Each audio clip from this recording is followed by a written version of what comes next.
கர்த்தருக்கு ஸ்தோத்திரம். இந்த நாட்களில் நம்ம விசுவாச ஜீவியத்தில் வளரணும். விசுவாசத்தில் வராதது யாவும் பாவம்னு பைபிளில் சொல்லுது.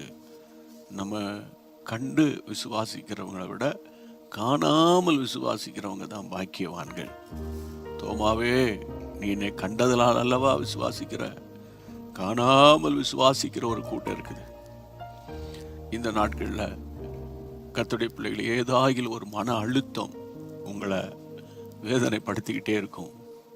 அல்லவிட்டால் ஒரு இழப்பு வழியாக கடந்து போய் அந்த இழப்பு உங்களை அப்படியே ஒரு சாரா பிழியறது மாதிரி இருக்கும்.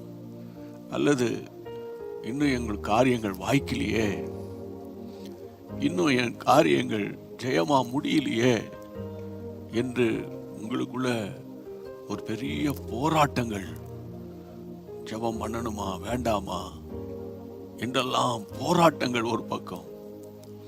இன்னொரு பக்கம் என்னன்னா, ஜெபம் பண்ற வீடுகளில பிரச்சனைகள் அதிகரிக்கிறது. ஜெபம் பண்ணுகிற வீடுகளில போராட்டங்கள் உச்சகட்டத்துக்கு வருது. அப்போ அந்த பிள்ளைகள் தடுமாறுவாங்க. ஜெபிக்கலன்னா தானே போராட்டம் வரும். நம்ம ஜெபிக்கிறோமே, ஏன் இவ்வளவு போராட்டம், ஏன் இவ்வளவு போராட்டம், ஜெபிக்கிறோமே ஏன் இவ்வளவு போராட்டம். அன்பு தேவனுடைய பிள்ளைகளே, எல்லாவற்றுக்கும் ஒரு முடிவு உண்டு. உன் நம்பிக்கை வீண் போகாது. இந்த உபவாச நாள்ல நீங்க பயப்படாதீங்க, நீங்க திடனற்று போவாதீங்க. திடனற்ற உங்களை என் ஆண்டவர் திடப்படுத்துவார். தைரியம் இல்லாத உங்களுக்கு தைரியத்தை வர பண்ணுவார். சத்துவம் இல்லாத உங்களுக்கு சத்துவத்தை பெருக பண்ணுவார். அவர் செய்வார், ஏற்ற நேரத்தில் அவர் செய்வார். ஆண்டவருக்கு மகிமையை செலுத்துகிறேன்.